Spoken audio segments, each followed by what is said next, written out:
سیدنا ابراہیم علیہ السلام کو اسی شرکی کفری طاقت نے بڑا پریشان کیا.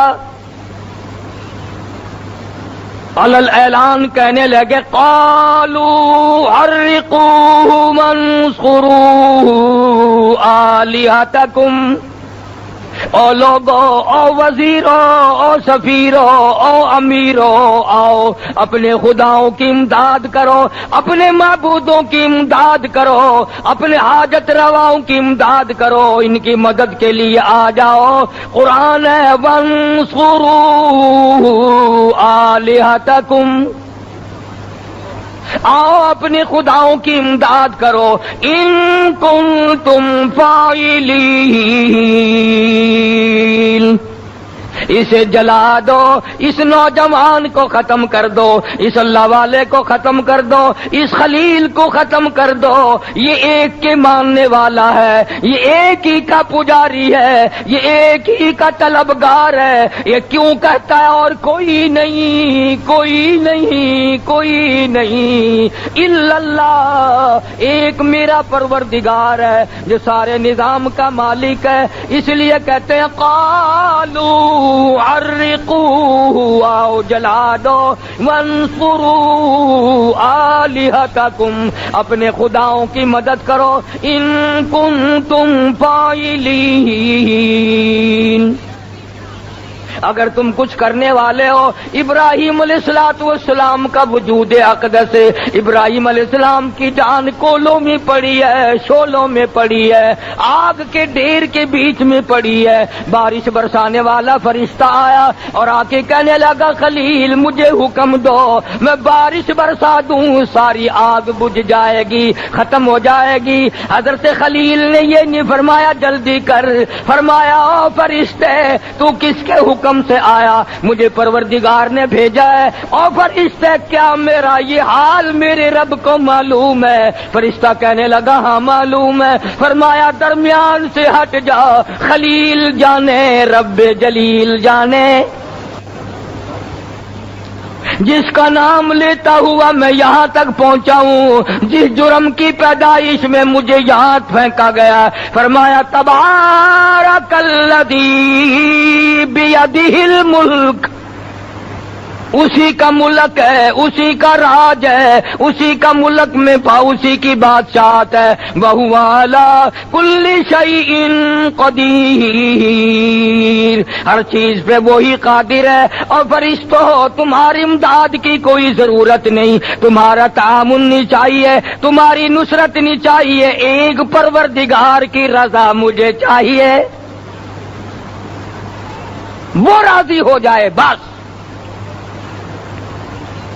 حضرت خلیل نے جب یہ فرمایا، پروردگار عالم نے وہیں سے آواز دے دی قلنا یا نار کونی بردا وسلام علی ابراہیم، او آگ ٹھنڈی ہو جا، میرے خلیل پہ سلامتی کے ساتھ ٹھنڈی ہو جا. یہی ابراہیم علیہ السلام ہے. پروردگار عالم نے سیدہ ہاجرہ عطا فرما دی. چھوٹی سی بچی ہے. حضرت سارہ رضی اللہ تعالیٰ عنہ نے اپنے خامند حضرت خلیل کے ساتھ مائی ہاجرہ کا نکاح کر دیا. جوان ہوئی، اسماعیل علیہ السلام پیدا ہو گئے. دو بیٹے ہیں حضرت ابراہیم علیہ السلام کے، اسحاق علیہ السلام جن سے ہزاروں نبی پیدا ہوئے، اور دوسرے حضرت اسماعیل علیہ السلام جن کی آل میں سے حضرت محمد الرسول اللہ صلی اللہ تعالی علیہ وسلم کی ذات اقدس تشریف لائی.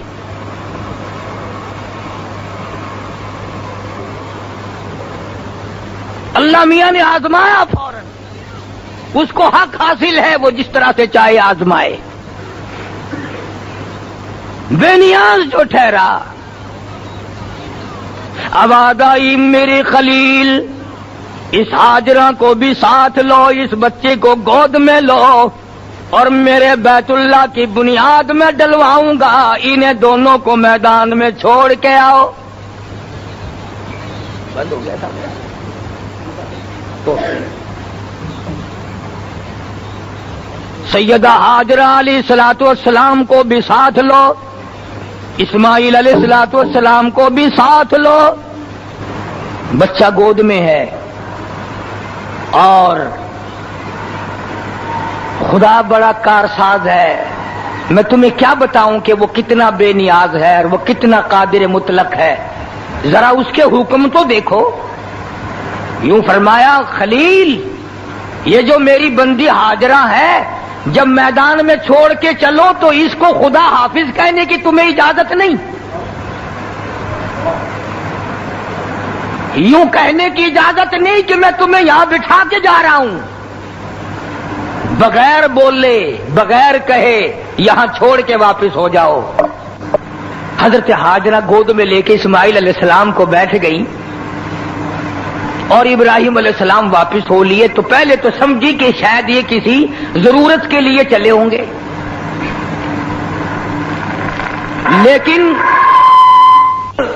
حضرت ابراہیم علیہ السلام دور پہنچ گئے.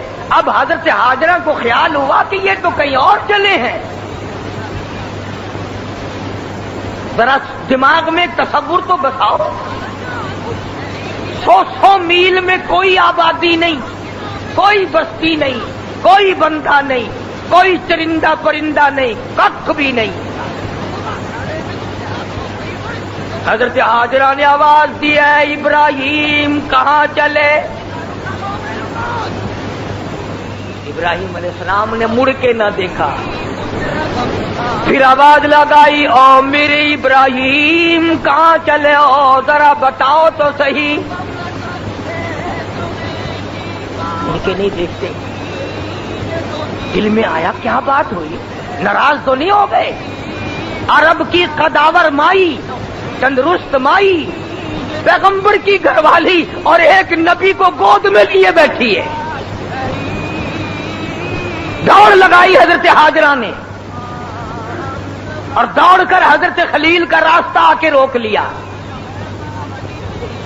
اور دامن پکڑ کے کہنے لگی خدا کے لیے بتاؤ مجھے، میں جوان عورت ہوں، یہ تمہارا لختے جگر ہے، نور نظر ہے، کتنا خوبصورت بچہ ہے، یہاں پرندہ کوئی نہیں، چرندہ کوئی نہیں، آدمی کوئی نہیں، آبادی کوئی نہیں، ہمیں یہاں کیوں چھوڑ کے چلے ہو؟ اور اللہ پاک کا حکم ہے میری خلیل، خبردار میری اجازت کے بغیر زبان کو حرکت نہیں دینی.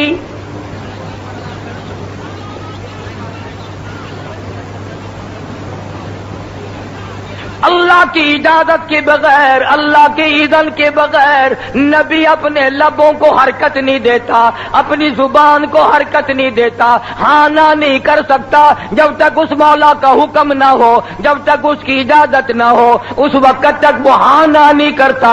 حضرت ہاجرہ پلہ پکڑے کھڑی ہیں اور پھر رونے لگی خدا کے لیے میرا قصور بتاؤ، میرا جرم بتاؤ، میری خطا بتاؤ، میرا گناہ بتاؤ، میں معافی چاہوں گی. کس جرم کی پیدائش میں مجھے یہاں چھوڑ کے چلے ہو؟